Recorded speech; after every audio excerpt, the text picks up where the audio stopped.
मेळघाटातील चिखलदरा तालुक्यात येणाऱ्या बिच्छुखेडा येथील एका गरीब आदिवासीच्या म्हशी व्याघ्र प्रकल्पाच्या बंद क्षेत्रात चारल्याप्रकरणी म्हशींना बंदी करून नंतर मातीमोल भावात लिलाव करून व्याघ्र प्रकल्पाच्या अधिकाऱ्यांनी आपली खोटी वीरता दाखवण्याचा प्रयत्न केला।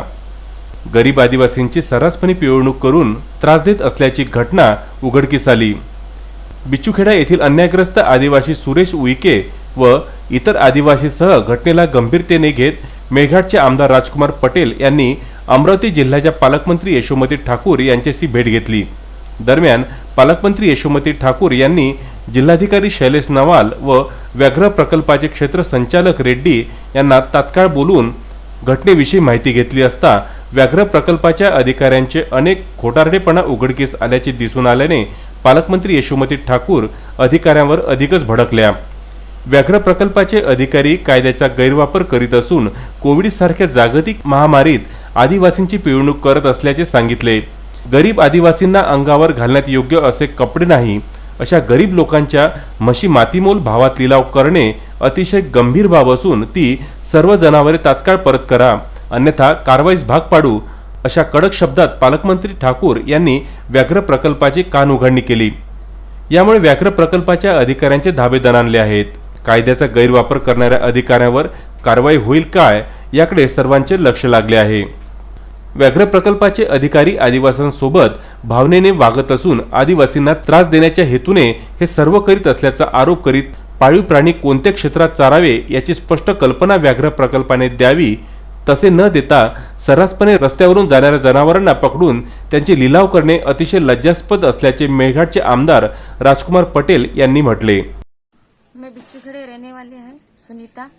मैं 6 बजे गए थे भैंसी धोने के लिए, तो उनने उससे पूछे है साइड से कि जैसे हमारे भैंसे छूटेंगे कि नहीं करके, तो उन लोग ने बोले कि नहीं छूटेंगे। तो हमने बोले कि हमको कुछ सुनाव देने के होना सर, तो उनने बोले कि आज कुछ सुनाव आएंगे तुमको, तो हम जैसे तुमको लेटर भेजेंगे ऐसे करके बोले। हमने बोले कि कुछ सुनाव आने के बाद में हमको लेटर भेजना भाई, तो उनने बोले कि हाँ बेटा आएंगे करके बोले। और उसके उतना ये करने के बाद में भी हमारे बिना पूछे से हमको नीलाम कर दे। हम जाड़ीदार जो चौकीदार लोग थे ना 5-6 बजे, उन्हें बताए हम लोग को कि जैसे तुम्हारा भैंसी जाड़ीदार रेंज पे निकल गए करके। हम शाम को 5-6 बजे वैसे एक भैया के साथ में जाड़ीदार रेंज पे गए, तो सर लोग को हमने बोले कि सर हमारा मैसेज छोड़ देना करके, तुम्हारा जो ट्रक की भाड़ा है वो देने के लिए हम मंजूर है, लेकिन हमारा मैसेज यहाँ पे छोड़ देना।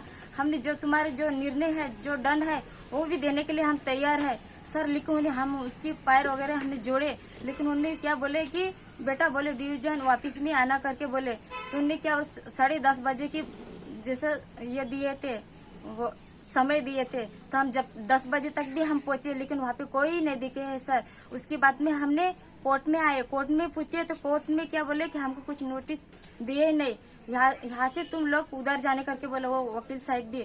तो वकील साहब के पास में जैसे हम परतवाड़ा गए, तो परतवाड़ा जाने के बाद में हमारे से बयान पूछे ये आजू बाजू के जो भी कर्मचारी लोग, तो कैसे से क्या हो गया करके। तो हमने क्या बोले कि हमको कुछ पता ही नहीं है सर, कैसे नीलाम हुए कैसे नहीं, उन्हें समय दिया ही नहीं। और हम तो ऐसे बोले कि सर हम दूध दूने के लिए आए 6 बजे, तो हमको कुछ पता चलने को होना था, बिना पूछे से हमारा मैसा लिख गए, हमको तो मैसा मिलने ही चाहिए। बिच्छुखेडा येथील व्याघ्र प्रकल्पाने पकडलेल्या म्हशींना मातीमोल भावात विकणाऱ्या ACF पाटील यांच्यावर कारवाई होईल का याकडे सर्वांचे लक्ष लागले असून व्याघ्र प्रकल्पाचे झालेल्या नुकसान भरपाईची माहिती व्याघ्र प्रकल्प विभाग समोर ठेवणार का असे अनेक प्रश्न आता जनतेसमोर उभे ठाकले आहेत। मैं सुबह 6 बजे भैंस धोने गए थे, भैंस धोने के बाद में उसके बाद में भैंस के कंजौट खोला मैंने, उसके बाद में भैंस छोड़ दिया। उसके बाद में सिपाही के पास गया, सिपाही को पूछा मैंने, उसको क्या बोले कि मैंने भाई क्या हमारा क्या निर्णय हमको बता दो। इसका तो उससे पूछा तो उसने कुछ बताया नहीं। उसके बाद उसने क्या बोला कि तुम चले जाओ सामने जो जाना है वहाँ पे, उसके बाद में तुम्हारा निर्णय लग जाएगा, हमारे हाथ में कुछ भी नहीं है ऐसे। चूरणी येथून मारुती पाटणकर यांचा हा वृत्तांत।